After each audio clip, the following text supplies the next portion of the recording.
Hello everyone, this is Homeroom with Smooth. I'm sitting here with Alexis Ray Parker. How are you doing today? I'm great. That A is very good day. You're having a very good day. That's great. That is great. That's great. We're here at CTG Studios, and so who are you? Like, what do you do? Well, my name is Alexis Ray Parker. Yes, that's my real name. My birth given name by my mother. I was born in Pine Bluff, Arkansas, raised in Conway, Arkansas, graduated from Conway High School. I'm a singer, songwriter, lyricist, poet, rapper, whatever you want to call me. Everything but a producer, really. So anything musically, I think I'm pretty good at it. Okay. When did you find out that you were good at like this was something that you wanted to do? Really, since I can remember. Like, I always knew that I was able to sing. Like, my mom said I could sing when I was like a little baby. Like, she knew I could sing when I was a little kid. And like, since I can remember, I just always been singing. I started writing songs when I was probably about 8 years old. I used to write poetry all the time. So like at a young age, I kind of always had the same dream. Like, kids grow up and their dreams change. People get stagnant or shit. They just decide they want to do something different. For me, my shit never changed. Like my goals and my dreams have always been the same since I was a little girl. So. Oh man, that's awesome. That's awesome. So what was your first record? What was your first record that you put out? The first song that I ever put out for people to hear was called, was it Misunderstood? I think it was Misunderstood. I think I put that out in 2018, if I'm not mistaken. Either 2017 or 2018, I can't remember. But that was the first song that I put out for people to hear.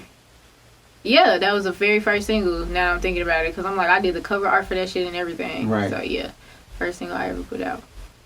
How do you look at it in retrospect now, like that first song? Now, I mean, I'm proud of what I put out, but like back then, like I was way more hype about it back then than I am now, just because I've grown and developed so much as an artist. Like, that was some good shit for like my first single, for real. But like, now looking back on it, I'm like, I would love to like re-record the song and put it back out, just because like at that time what I was talking about in that song, it was very real to me. Like that shit, everything that I write in my music is very real to me. Like it all comes from personal experience, things that I've seen, things that I've done, all kind of shit. So like that song right there was where I was at in that moment. Like I was during that time, like I was actually going through that shit for real. So it means a lot to me. I'd love to put it back out though. Just better quality for sure on my end, because Marcus produced it. Mr. Music, he produced that song, and he's amazing, like perfect. So shout out to my guy. I know, right? Shout out to my guy. Okay, so the anthem, when you put that out, like what was that like? What was that like? And what's the story behind that record? Yeah, really, like I had the beat for that for like, I don't even know how long I had that beat. And I just couldn't really do anything with it. Like, I could never, like, catch the beat to, like, write anything to it. I always felt like I was forcing. And, like, it was a situation that happened. There was a guy that I was talking to, whatever you want to call it. We had, like, a little situationship or whatever. And I found out that he was dating somebody seriously. And so that song was about that whole situation. Like the day after I found out that shit out, I wrote that song. And crazy thing about it is he was in the studio when I recorded. He was there. Like he was in another room, but I made sure the door was open and that shit was turned up loud so he could hear what I was recording. Cause like, I don't want to say nobody ever hurt my feelings for real, but I was pissed. So yeah. Yeah, betrayal definitely would do that to you. That song was all the way real, like all the way through, from start to finish. Right. Is that something that is that one of those records that you want to continue to always perform, or is it one of those records that? Honestly, no. Like if people request the song, yeah, but if it's not requested, I don't sing it, because it's just like, that was really just a moment. Like, I needed to get that shit out. And then I ended up putting the song out, and then everybody ended up loving it. Like, it's my biggest, I think it's my second single as far as, like, how many streams, like, the most streams or whatever. It's the second biggest one. So, it's just, like, people request it every now and then, but if it's not requested, I don't even touch base on it. Like, like, you can leave that out. Because I lived that moment already. I really don't want to go back to it. Right. I feel it. So then you had your next actual, like, full project was With Love, Alexis Ray Parker. So with that, what was your thought process behind putting those records together, and then, like, what's your favorite record on that? I'm gonna be completely honest. This is probably the most transparent I've ever been about that particular EP. All those songs I had been recorded, like, years before I put that project out. And people, like, I would always get on my Instagram, like, singing and shit, and, like, letting people hear music and sampling stuff on Instagram. And everybody's like, well, when are you going to drop it? When are you going to drop it? So I just picked however many songs on that project. I picked my favorite ones out of everything that I had recorded. I was just like, shit, let me just give the people something. So that's why it's like With Love, Alexis Ray Parker, because like my love letter to the people who've been asking me to put some shit out. Like, yeah. So I was just like, I'll give them this. Okay. So what's your favorite of those records? Dang. Now you're making me think, because I really don't even know what songs are on there. It's been so long since I listened to that project. I probably have to say my favorite song on there would be, it's got to be Let Me Know or Nobody Else. Both of those were produced by Pat Produced It. Oh my God, for real. We've been in this for a long time together. But, yeah, it'll have to be out of those two. Just because they were, like, more so love songs, I guess, different from what I had written before, like different from what I typically write, just because, like, you know, I don't really be in love like that. Like, I don't really I've never really experienced, like, being in love with a person for real. So those records, like, making that was out of my element for me, because I'm like, shit, I really can't relate to this shit, but I would use my parents' relationships as examples. Like, my mother and my stepfather, they've been together since I can fucking remember. And so, like, their relationship was always, like, the symbol of love for me. Like, the ultimate, like, representation. And I think that's what feels like really a lot of the real love songs that I have. Knowing that I've seen, even though I haven't experienced it, I've seen real love. For me, like, my favorite record was, like, Get Down. But that's just me, because I just, like, I like that freaky song records. was actually, that's the only song that I did not write on that project. I always write my shit. That song was the very first song that I had ever recorded that somebody else wrote and produced. Shout out to Ferocious. Ferocious wrote and produced that song. He's amazing. That's, like, one of my favorite records. I've never had a threesome in my life, and that's exactly what that song is about. I've never experienced that, but that song is, like, a vibe. Like, I've had hella people ask me, too, like, where did you pull inspiration from? And I don't have a problem telling them I did not write that shit, so. Right. You transitioned, you know what I'm saying? It seemed like that next year you dropped just, like, 2 singles, you know what I'm saying, to kind of, like, keep people fed. So it was like Set It Off and then Room 420. So then, like, how did those, like, set up your mindset going into your next project? So Set It Off was actually old. That was an old single that I had just been holding on to for a while. Also produced by Pat Produced It. But that was just a single that another one that people had just been asking me to put out, because I had performed it before and stuff like that. People was asking me, well, when is it coming out? So I just put that one out.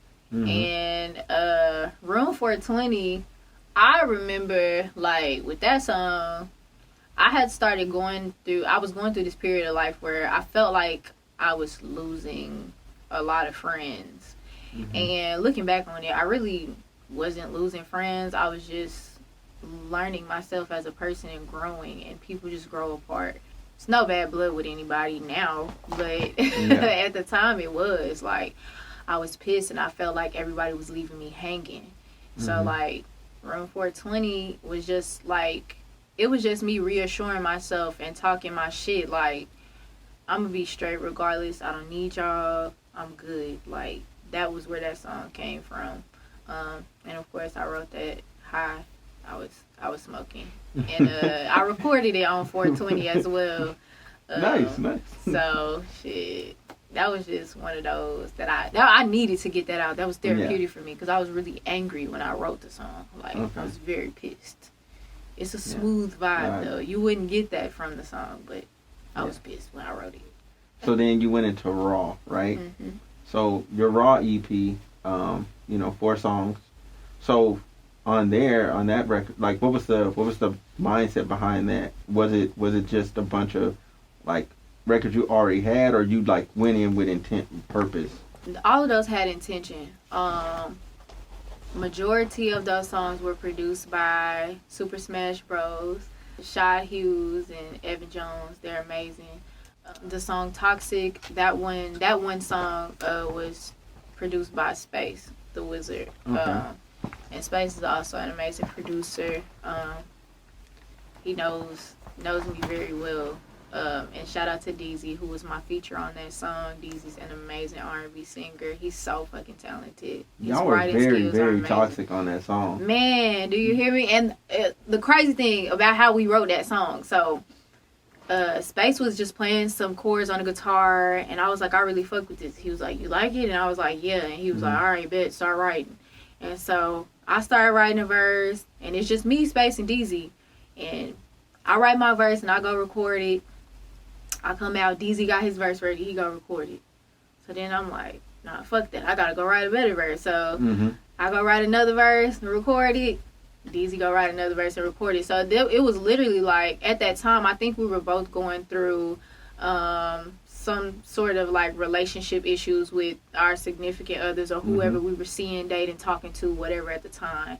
And we were both pulling, like, it seemed like it's about me and him, but it's not. Like, it's about me and my person and him and whoever he was messing with at the time, you know what I'm saying? And shit, it really came together and it meshed so well. That was a real fucking argument. Like, and every time one of us would get done with a verse, I'd go in the living room because people was in the living room. I'd be like, y'all come listen to my verse. He'd be like, all right, y'all listen to my shit. And so, like, that was an amazing experience. Writing and creating that song was an amazing experience because we literally did that shit from scratch. Like, it was crazy. Yeah, you can tell, like, y'all, like, were locked in and y'all, like, built that mug together. Oh, yeah. I think we probably wrote the song. Maybe probably took us, like, 40 minutes to write the song for real. Might have took us, I don't know. I don't even know how long it took us to record it, but it was written and recorded that night. And shit, it just went. I love that song. So many people love that song. Yeah, that song just goes. But yeah, I think all those songs had intention though. That whole project, I went in with the intention of telling a story because I had been dealing with the same person for a long time. So all of those songs are about that particular person and every emotion and moment that I had dealing with that situation. Like, it was good, it was bad, it was ugly, it was every fucking thing. And so I put all of that emotion into that project. And all of those, none of those songs were mixed, none of those songs were mastered. That's why it's called Raw, because it was really my raw emotions. And the songs were also like raw, like those were rough songs, like rough recordings of everything. And I just decided that I wanted to put it out that way to give people like a real transparent and vulnerable side of myself. I'm vulnerable anyway, but I think that was a better way to get people to see like a softer side of my vulnerability. Okay. So would you say, like, Secrets and Wise, so intro was, like, introducing us to the situation. Yeah. Toxic was, like, everything y'all went to. Real was, like, you know what I'm saying, just keeping it real on what Real was like, so the songs would be out of order as far as telling the story. Right? Intro, that was definitely, like, introducing, you know, the whole situation. And then Toxic would be like the last. It should have been last on the project, but I don't know if it was. Was it last? No, it was second. Okay, so I think it would, because the transition was so well from intro into Toxic. That's why I placed it like that. But Toxic would be the last song because that's how the situation ended up for real. But Real, that probably would have been like our first meetup when I first met him and was getting to know him and all of that stuff. It was structured differently than how it went in real life. So the timeline wasn't correct on as far as like putting the songs in order, but all of it happened. Really, really happened. It's real life. Yeah, real life situation. Nice. You have a nice amount of features. You know what I'm saying? From working with like, you worked with everybody. Yes, pretty much some of everybody. So with that said, like, who are some of your favorite people that you worked with? Like artists, then you can go on producers. Like, probably my favorite artists to work with. I would have to say Kyra. And me and Kyra haven't put out our song together yet. Energy is amazing. She's an earth sign just like me. I'm a Capricorn. She's a Virgo. We just mesh very well together. I love Kyra, and her voice is so beautiful. So Kyra is probably my number one favorite. And then as far as like people who challenge me and like make me feel like I really need to be on point, DZ was one of those people.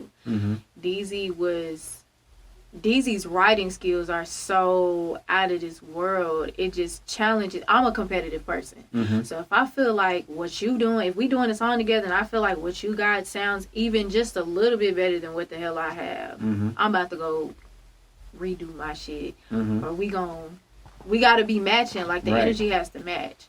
And then also BT. BT was one of those people for me as well. Like I believe he started out as a poet. I don't know, you have to ask him. But I think that's true. That is correct. I believe he started out as a poet. And so his rapping, his lyricism, I won't say rapping, his lyricism is like top tier. So like hearing all his metaphors and everything, that was super inspiring for me. Like upon first interaction with him, like I was just like, damn, this nigga really can fucking rap. And so I'm like, okay. So I had to come with it. He was like one of those people that challenged me a lot. Made me want to be a better writer for sure. Okay, and then like producer wise, you know, you mentioned Pat, you mentioned Mr. Music, like who else, you know what I'm saying, like you've enjoyed, like producer wise, Pat and Marcus, of course. Pat, Mr. Music for sure. More recently, Mel. You know, Mel made it. We ain't sampling. Listen, I love Mel. And Mel's so fresh. Like, with him being 19, I feel like me and him could grow together because he's so young and so fresh. And, like, he's so open to just learning. And he's a quick learner. Like, he already got how I like to record down, and we ain't even been working with each other that long. Like, I love Mel. And who else? Bridges. My guy Bridges. He's out in Atlanta. Bridges is like the GOAT to me. Like, Bridges is amazing. Shout out to Bridges, because he is, oh my God. I can't even explain, like, I can't even explain the magic that he creates, though. And then Ferocious for sure. Dream sheet, like if you could work with three, you can only work with three, like artists. Like who's your three? My number one is Lauryn Hill. Always has been, always will be. Okay. Janae Aiko. Okay. And I will probably Kanye. That'd be Kanye. That's gonna be an interesting session. It'd be Kanye. I love Kanye though. Like, yeah. You know, it's crazy. I don't get along well with Gemini people in a sense. Like, I really don't get along with them at all. But my favorite artists, some of my favorite artists and the most creative people are Geminis. Like Gemini's creativity is like, oh my God. There's very creative people and their minds, they be all over the place, but every idea that they have, they execute it so well. And so that's why I say I would love to work with Kanye and Lauryn Hill, because they fire for sure. Oh yeah, they're definitely top of their craft. They fire. Yeah, they definitely top of their craft. So going forward, like in the future, like what can we look forward to hearing from you? Like, what's your direction going forward? A lot. There's so much that I want to do. I have to keep myself like focused on one thing at a time, because if I try to attempt all the ideas that come across my mind at once, it'd be a shit show. But new music is definitely coming. I've never really had a real visual, so I'm experiencing this for the first time this year. I've never had any videos, so this is gonna be some new shit for the people. I've never done not any real music videos for like any songs that were on my projects. Never done it. That's crazy. Yeah, so it's amazing to have the traction that I have with no fucking visuals, for real. That's God, for real. But and then I want to get into acting. Actually, I am tapping into acting. Also, I've been in my songwriter bag, for real. I just got this placement with Moneybagg Yo's new artist. Her name is Janiyah. And I don't remember how many records she chose that me, V-Script, Quintelli, and Bridges wrote together. But she picked a good amount of them, and she loved the songs. And shout out to her and Moneybagg for really just trusting us with her artistry as well. And her trusting us with the pen, because she really could have just been like, nah, I ain't fucking with it. But she loved the songs. Like, she loved them in real life. So, and I love her for that.